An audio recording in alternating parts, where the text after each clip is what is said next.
ভারত কেন আমেরিকা পর্যন্ত যদি আমাদের বাংলাদেশের কোনো 1 ইঞ্চি জমিতে আঘাত হানে, আমরা বীর মুক্তিযুদ্ধের আবার এসএলআর নিয়ে করতে করতে সীমান্তে চলে যাবো, জীবন উৎসর্গ করে দেবো। সম্প্রতি চট্টগ্রামকে বাংলাদেশ থেকে আলাদা করার একটি চক্রান্ত চলছে, নেপথ্যে ভারত। বিষয়টিকে আপনি কিভাবে মূল্যায়ন করবেন? প্রথমত এটা ডাহা মিথ্যা, এটা ডাহা মিথ্যা। ভারতের বিরুদ্ধে এরকম প্রচার উস্কে দেওয়া হচ্ছে। তবে তোমাকে বলছি, আমাদের সেক্টর কমান্ডারদের যারা এখন জীবিত আছে তাদের সাথে আমার কথা হয়েছে, আমার বীর বিক্রমদের সাথে কথা হয়েছে। ভারত কেন আমেরিকা পর্যন্ত যদি আমাদের বাংলাদেশের কোনো 1 ইঞ্চি জমিতে আঘাত হানে, আমরা বীর মুক্তিযুদ্ধের আবার এসএলআর নিয়ে করতে করতে সীমান্তে চলে যাবো, জীবন উৎসর্গ করে দেবো। 71 সালে এই বইতে আছে 71 সালে আমরা সব সই করেছি, এতে সই করে দিয়েছি যে আমরা হাসতে হাসতে বাংলাদেশের জন্য জীবনদান করব। আমাদের সেই ওয়াদা এখনও পূরণ হয়নি, পূরণ করে দেব। কিন্তু আমরা বাংলাদেশের 1 ইঞ্চি জমির উপরে তুমি যার নাম বললে ভারত, বার্মা, অমুক তমুক, আমেরিকা, আমরা দেখবো না। আমরা গিয়ে যুদ্ধে ঝাঁপিয়ে পড়ে তাদেরকে তাদের খতম করবো, নইলে আমরা শহীদ হয়ে যাব। এবং আমাদের পিছনে আমাদের নবপ্রজন্ম আসবে, আমাদের সমস্ত মুক্তিযুদ্ধ আসবে, আমাদের সেক্টর কমান্ডারে চলে যাবে, বীরুত্তম বীরপতি সবাই চলে যাবে, এবং এরা বাংলাদেশকে রক্ষা করবে। এবং ভারত ইন্ডিয়া ফুললি আবার যে মুক্তিযোদ্ধারা কী জিনিস, দে আর ফুললি আবার। কেন তারা তো মুক্তিযুদ্ধের সময় তারা দেখেছে, মুক্তিযুদ্ধরাই সব করেছে। জেনারেল ফিল্ড মানুষরা নিজে আমাকে ইন্টারভিউ দিয়েছে, বলছে আরে ইউ হ্যাভ ডান এভরিথিং। তোমাদের লোকেরা যেভাবে পঙ্গপালের মতন পাকিস্তানের কামান বন্দুকের মধ্যে ঝাঁপিয়ে পড়েছে, মুক্তিযোদ্ধারা হাসিমুখী জীবন দিচ্ছে, এটা দ্বিতীয় যুদ্ধ দেখা যায়। So you are winning in the war, we are behind you to give you logistic support and some transportation. Bharat কেন এখনো সীমান্তে হত্যা বন্ধ করছে না? এটার জন্য আমি বলবো ভারত তো দায়ী আছে বলেই। পাকিস্তান সীমান্তে সে তো গুলি করে না, পাকিস্তান সীমান্তে সে তো গুলি করে না, ভারত চাইনিজ সীমান্তে তো গুলি করে না, আমাদের করে কেন? It is temporary failure of our government, all the past and present government. তা আমরাই দায়ী। তা ওরা যদি আমাদের একটা গুলি করে, আমরা একটা করে দিতে পারি, টিট ফর ট্যাট। তা আমরা গুলি করছি না কেন? মানে এরকম আরে you can easily understand. We don't have that, that capacity. We don't have that courage. সব কিছু মিলিয়ে বাংলাদেশ এখন কোন দিকে আগাচ্ছে? এখন বাংলাদেশ আমি বলতে পারি এই শেখ হাসিনার 17-18 বছরের বাংলাদেশকে একদম রাক্ষস খোকসা খাবলে খুঁড়ে খেয়ে ফেলছে, বাংলাদেশকে ফোকলা বানিয়ে দিয়েছে। আমার কাছে একটা হিসাব আছে, এখানে আসারটা হিসাব, এখানে 60 লক্ষ কোটি টাকা হাসিনা, রেহেনা, জয় এরা নিয়ে গেছে। ওই পুতুলের ওই রেহেনার মেয়ে ছেলে নিয়ে গেছে, বাংলাদেশকে ফোকলা বানিয়ে দিয়ে গেছে। এবং ফোকলা বানিয়ে বাংলাদেশকে এখন বিরাট অর্থনৈতিক ঝুঁকির মধ্যে ফেলছে। যদিও সেটা ডক্টর ইউনূস বা বাংলাদেশ ব্যাংকের গভর্নর বা আমাদের ফাইন্যান্স অ্যাডভাইজার বলে না। অ্যাকচুয়ালি ওই জায়গায় আমি থাকলে আমিও তাই বলতাম না, আমিও স্বীকার করতাম না। আমি গভর্নর হলে আমি স্বীকার করতাম না, আমি ফাইন্যান্সিয়াল অ্যাডভাইজার স্বীকার করতাম না, আমি চিফ অ্যাডভাইজার স্বীকার করতাম না। But secret fact is that Bangladesh is in risk zone, Bangladesh is totally in risk zone. এটার জন্য দায়ী হলো শেখ হাসিনা রাক্ষসী আর তার দলের রাক্ষস খোকসা। বাংলাদেশের গত 17 বছরে খাবলে খুঁড়ে খেয়ে বাংলাদেশ ফোকলা বানিয়ে দিয়েছে, বাংলাদেশ রুইন্ড হয়ে গেছে, বাংলাদেশ প্রায় রুইন্ড। এই অবস্থায় বাংলাদেশ কিন্তু এখন মানে বলা যায় একটা আগুনগিরির উপরে বসে আছে। বাংলাদেশকে বাঁচানো এবং সঠিক জায়গায় নিয়ে যাওয়া ইজ ভেরি ডিফিকাল্ট। এই ডক্টর ইউনূস নেতৃত্ব দিচ্ছে, I wish him all success. তার সাথে যারা আছে, I wish them all success. এবং আমি মনে করি আল্লাহ উইল হেল্প দেম এবং আল্লাহ উইল রেস্কিউ বাংলাদেশ। আমি যে ডেড বডির মধ্যে পড়েছিলাম যশোর সেক্টরে, এই যে তাজউদ্দিন স্যার এই সম্পর্কে লিখে রেখেছে। আমাকে উদ্ধার করেছিল ক্যাপ্টেন নাজমুল হুদা বেঙ্গল রেজিমেন্টের, উনি পরবর্তীকালে ব্রিগেড অফিসার শহীদ হয়েছে, আল্লাহ তার বেস্ট নসিব করুক। ওনার ওয়াইফ সুচিত্রা সেনের মতো দেখতে।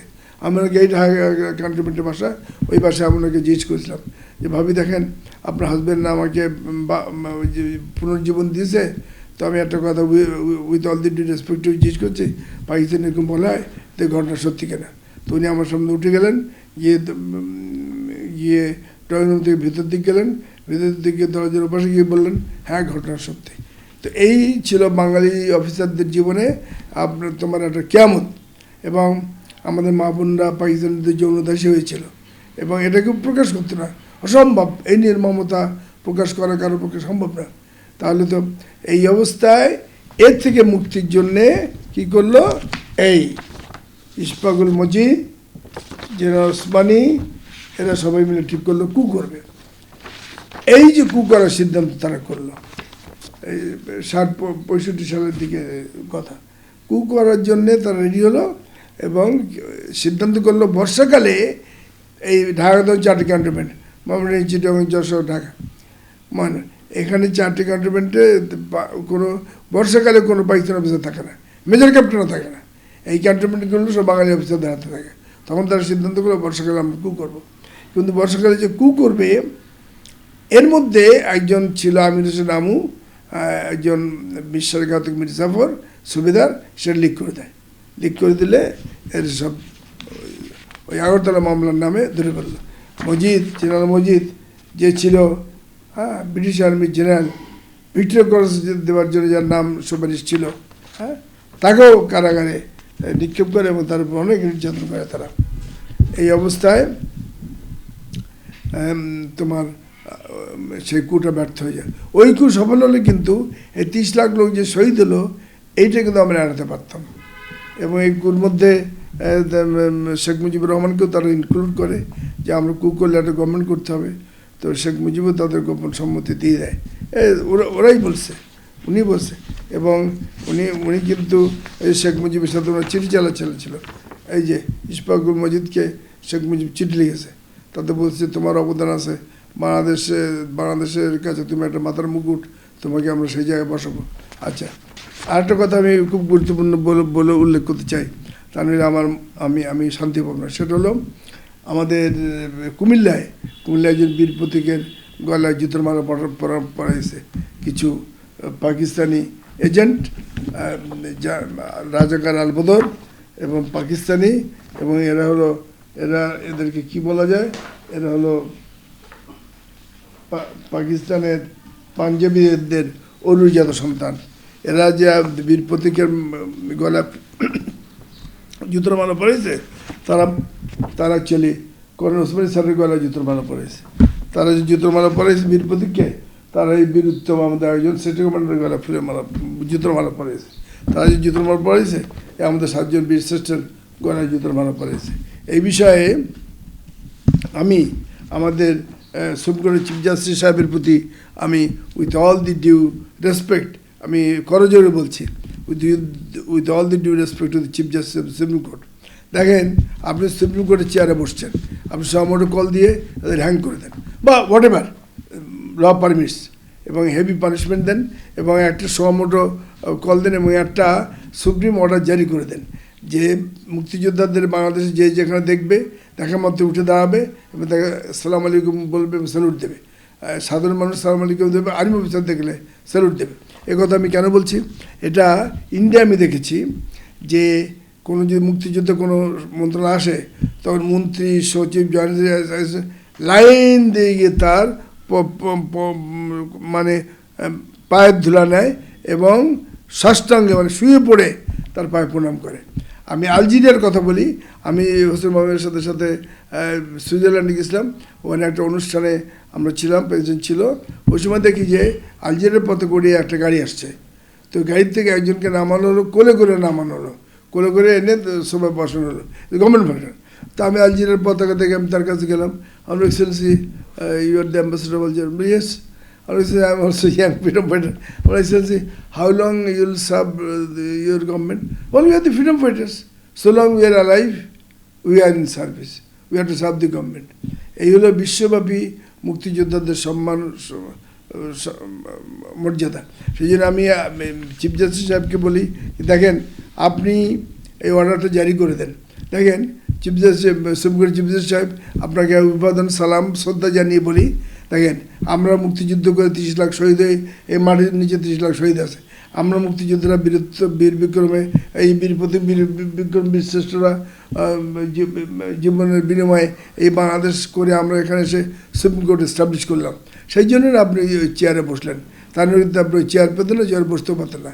যেমন আমি বলতে পারি, কাশ্মীরে 10 মিলিয়ন মুসলমান আছে, উইঘরে 15 মিলিয়ন মুসলমান আছে, চেচনিয়ায় 1.5 মিলিয়ন মুসলমান আছে, তিব্বতে 6-7 মিলিয়নের মধ্যে 2 মিলিয়ন মুসলমান আছে। আপনি যদি এটা না করেন, তাহলে আপনাকে আমি আহ্বান জানাই, আপনি কাশ্মীরে যে মুক্তিযুদ্ধ করে স্বাধীন করে ওখানে একটা চিফ জাস্টিস চেয়ার বসান।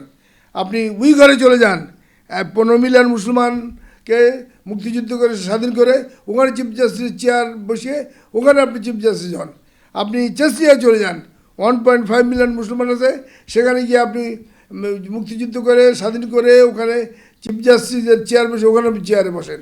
আপনি যদি আমাদের তৈরি করা অফিসে বসে, আমাদের দেওয়া চেয়ারে বসে যদি মুক্তিযোদ্ধাদের, গ্যারান্টি আউট হোল্ডারদের মান মর্যাদা রক্ষা না করেন, তাহলে তো সে আমরা পাকিস্তান আমলে যে গান গাইতাম শহীদ মিনারের সামনে, তো বিচারপতি তোমার বিচার করবে, যারা আজ জেগেছে সেই জনতা, সেই দিন সেই গান আবার ফিরে আসবে। সুতরাং আপনাকে আমরা করজোড়ে মিনত করি, মুক্তিযোদ্ধাদের পক্ষ থেকে, বীর মুক্তিযোদ্ধাদের পক্ষ থেকে, সমস্ত গ্যারান্টি অ্যাওয়ার্ড হোল্ডারদের পক্ষ থেকে, বীর শ্রেষ্ঠদের পক্ষ থেকে, যারা বীর প্রতীককে প্রতীক করা ফুলে জুতোমালা পড়েছে, তাদেরকে আপনি কঠোর দণ্ডে বিধান করেন। আর সমটো কল দিয়ে আপনি একটা অর্ডার জারি করে দেন, ভার্ডিক্ট জারি করে দেন যে সারা বাংলাদেশে মুক্তিযোদ্ধাদের দেখা মাত্র সবাই উঠে দাঁড়াবে, সালাম জানাবে এবং সামরিক ব্যক্তিদের দেখা মাত্র তারা স্যালুট করবে। এইটা আপনি জারি করে দেন। এই আহ্বান আমি জানাই বাংলাদেশের বীর মুক্তিযোদ্ধাদের পক্ষ থেকে।